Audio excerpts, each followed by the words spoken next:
विमाता के बागवानों से विद्ध हृदय श्री ध्रुव जी महाराज अपनी जननी से उपदेश ग्रहण करके भगवत प्राप्ति हेतु वन की ओर प्रस्थान करने लगे।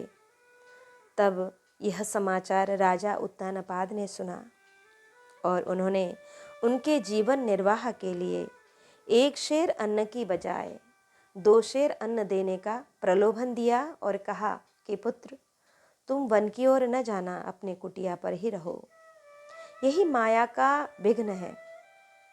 परंतु श्री ध्रुव जी महाराज ने जब यह सुना तो तत्काल इसका उत्तर देते हुए कहा कि जिन प्रभु कीन शेर से दूना, तिनके भवन और का सूना।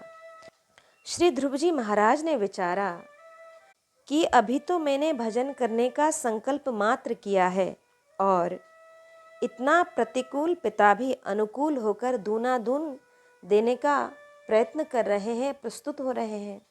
फिर तो उनका उत्साह और भी बढ़ा। अब इधर राजा अपने इस सामान्य प्रयत्न को विफल होते देखकर अब उन्होंने आधा राज्य देने को कहा, आधा राज्य देने का प्रलोभन दिया। यह माया का अर्ध राज्य रूप प्रबल विघ्न भी बालक ध्रुव को विचलित न कर सका, बल्कि वे तो भक्ति के इस अद्भुत चमत्कार पर बड़े मुग्ध हुए और सोचने लगे कि भक्ति का संकल्प मात्र इतना बड़ा फलदायी है, जो कि 1 शेर अन्न देने वाला पिता आज अनुकूल होकर आधा राज्य देने को तैयार है। फिर तो श्री ध्रुव जी महाराज के हृदय में अद्भुत सुख की अनुभूति होने लगी, दृढ़ विश्वास होने लगा प्रभु पर। अब क्या था, वे घर से निकल गए। अब मार्ग में उनको श्री नारद जी महाराज मिले। नारद जी महाराज को प्रणाम करके उन्होंने कहा, प्रभु मुझे मंत्रोपदेश दीजिए। जब नारद जी महाराज ने सुना तो उन्होंने कहा, पुत्र अभी तुम छोटे हो, चलो तुम्हें मैं पूरा राज्य दिलवाता हूँ, तुम वापस अपने राज्य पर चलो। परंतु श्री ध्रुव जी महाराज अपने संकल्प से हटे नहीं, सुमेरु पर्वत की भांति अडिग रहे। उन्हें पूरा राज्य भी विचलित न कर सका। यह देखकर श्री नारद जी महाराज बड़े प्रसन्न हुए और अधिकारी समझकर उन्होंने श्री ध्रुव जी महाराज को मंत्रोपदेश दिया।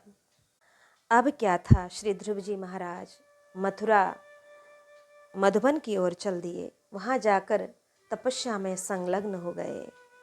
इतने पर भी माया ने श्री ध्रुव जी महाराज का पीछा नहीं छोड़ा।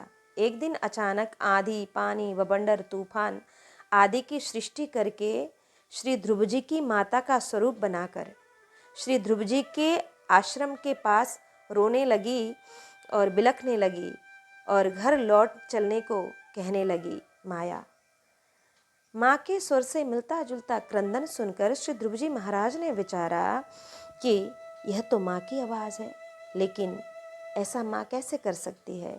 जिस माता ने मुझे भगवत प्राप्ति हेतु वन की ओर भेजा है, वह माता ऐसे क्रंदन कैसे कर सकती है, कैसे कष्ट में रह सकती है।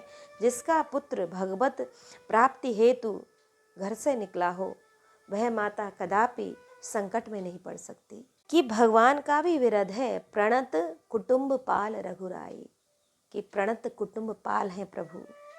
निश्चय ही यह माया का ही विघ्न है। अब उन्हें दृढ़ विश्वास हो गया कि माया ही मेरे पीछे पड़ी है, अतः फिर साधना में लीन हो गए, उधर ध्यान ही नहीं दिया। यहाँ उपदेश की 4 बातें हैं। श्री ध्रुव जी महाराज भगवान के पीछे हैं और माया ध्रुव जी महाराज के पीछे है। इसमें दिखाया है कि भगवान का अनुगमन करने वाले के पीछे माया रहती है, कि माया स्वतः ही भगवान के भक्त की अनुगामिनी हो जाती है। दूसरा यह कि माया जिसके पीछे पड़ी हो, अर्थात विचलित करने के लिए कटिबद्ध हो, उसे भगवत शरण जाना चाहिए, भगवान का शरण अनुगमन करना चाहिए।